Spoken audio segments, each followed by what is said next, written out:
for the hellfire.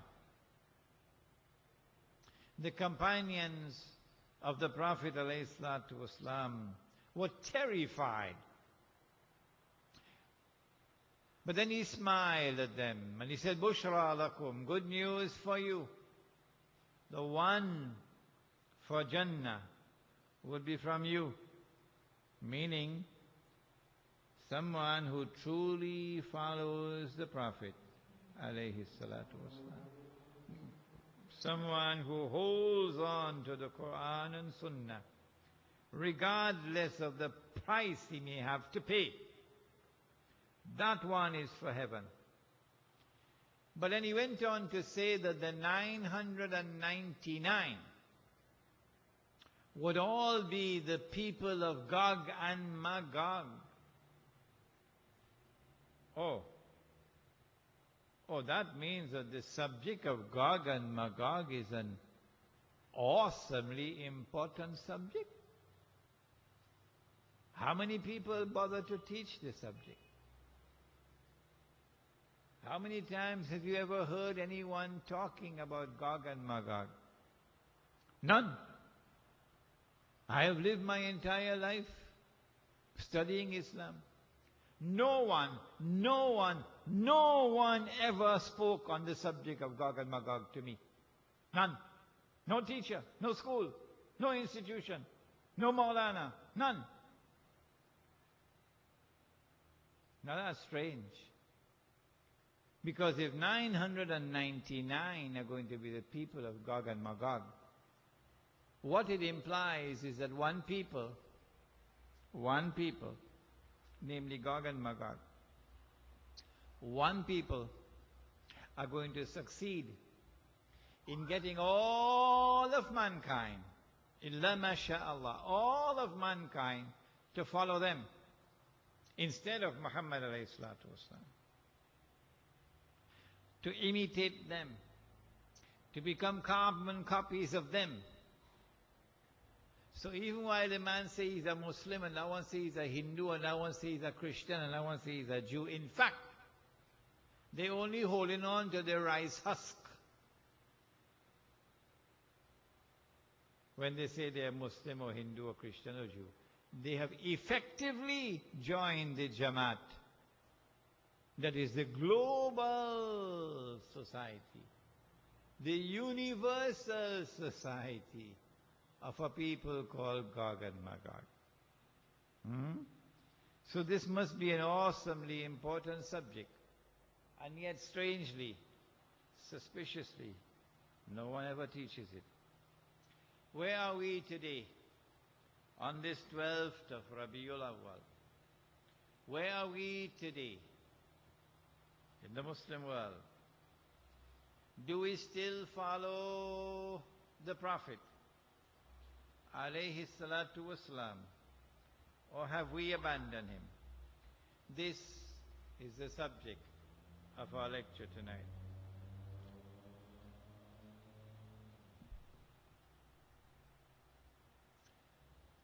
Let us begin with the very heart and substance of the Sunnah of the Prophet alayhi salatu wasalam.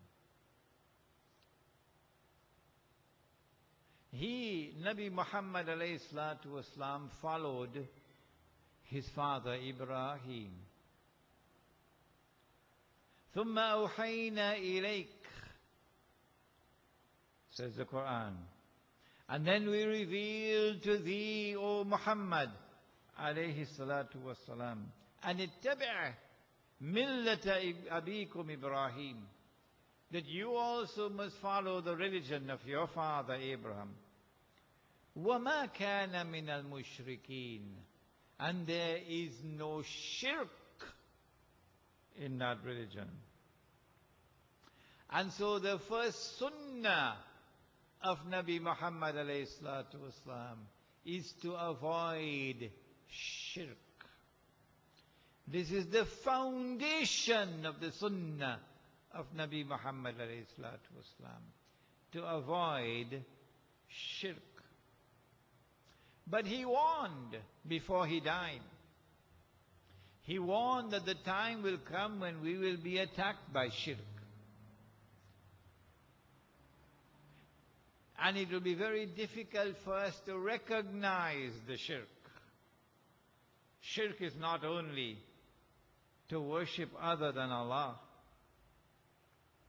to worship 2 and 3 and 4 gods. Shirk is not only to worship gods and goddesses. Shirk is not only to worship idols. Shirk is also to play God.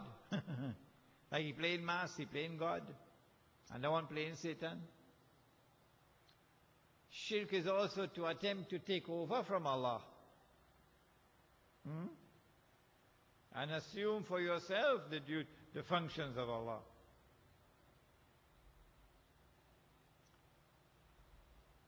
He said shirk will one day attack you. But be difficult to recognize it. How difficult? As difficult as it would be to recognize a black ant on a black stone on a dark night. That's how difficult it will be. Who can recognize a black ant on a black stone on a dark night? You could have a PhD from UWI. It makes no difference. The only one who can recognize a black ant on a black stone on a dark night is the one who have light to see. But this light doesn't come from a torchlight. This light comes from Allah. It's called Noor. And only if Allah gives Noor to you, only then will you be able to see. Otherwise, you have eyes but you can't see.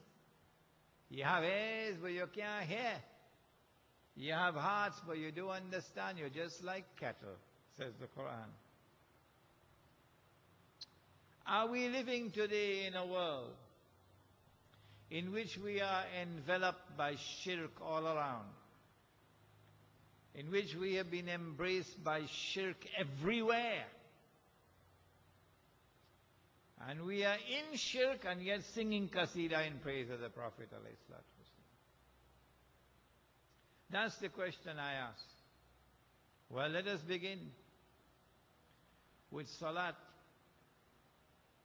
You cannot perform salat without saying Allahu Akbar every time you move. Every time you move, you have to say Allahu Akbar. Huh? Can you perform salat without saying Allahu Akbar? No. What does Allahu Akbar mean? Huh? Allahu Akbar means Allah is supreme. Allah is sovereign. Allah is supreme. Allah's authority is supreme authority. Allah's law is supreme law. That is Allahu Akbar. If you recognize someone else as sovereign other than Allah, that is shirk. If you recognize someone else's authority as supreme over Allah's authority, that is shirk. If you recognize someone's law as supreme law over Allah's law, that is shirk. Anyone is free to challenge me at any time, stop me and challenge me. Yes, because this lecture is being delivered for generations to come. So challenge me if I'm wrong. And so we established Allah's sovereignty as Muslims. Whenever we took control of a land, we made Allah Akbar in that land, that Allah was recognized as Akbar in that land, wherever we took control of territory. And so Allah was sovereign in that land. And Allah's authority was supreme in that land. And Allah's law was the supreme law in that land. And that land was called Darul Islam. And we appointed a leader who was called a Khalifa. In English, Caliph. He's also known as Amirul Mu'mineen, the leader of the believers. He was also called the Imam. 3 titles: Khalifa, Amirul Mu'mineen, Imam. And that state was called the Khilafah. And in that model of a state, Allah's sovereignty was recognized. Allah's supreme authority was recognized. Allah's law was recognized as supreme law. And Allah's law was enforced. Is Allah recognized as Al-Akbar anywhere on the earth today? No. Not even 1 square inch of Allah's earth today recognizes Allah as Al-Akbar. Not even 1 square inch. Does anyone lose any sleep over that? Does anyone weep over that? Do any tears fall from the eyes over that? That Allah is not recognized as Al-Akbar in even 1 square inch of the earth today? No? We sing in Qasida. The Khilafat was destroyed in 1924. By whom? By those who came before us, the Jews and the Christians. A particular part of the Jewish and Christian world which was white. Euro-Christian and Euro-Jewish. They destroyed the Khilafah. And if you want to read the story of how the Khilafah was destroyed, I have written the history. It is downstairs in my book. But I found about my Muslim people in Trinidad, they hardly ever read. I travel around the world, and I find Muslims around the world thirsty for knowledge, hungry to read, pursuing me wherever I go for knowledge. But my own people, I have found them needing a wake-up call. We don't know how to get them to read. We have 4 books for you downstairs today. 4, which are free of charge. If you already have it, don't take another copy. But if you have not had a copy, go downstairs and get one out of it. 4 books which are free of charge for you to read tonight. The Khilafah was destroyed in 1924. What was it that replaced the Khilafah? Something that came from those who came before us, the Jews and Christians. What is it called? It is called the modern secular state. What is the modern secular state? The modern secular state is shirk with capital letters. The modern secular state says we do not recognize Allah as Al-Akbar. No. The state is Al-Akbar, not Allah. Sovereignty belongs to the state, not Allah. Supreme authority resides with the state, not with Allah. And the highest law is the law of the state, not Allah's law. Is that shirk? Allah could make it haram, but the state can make it halal. Like they made gambling halal in this country. The PNM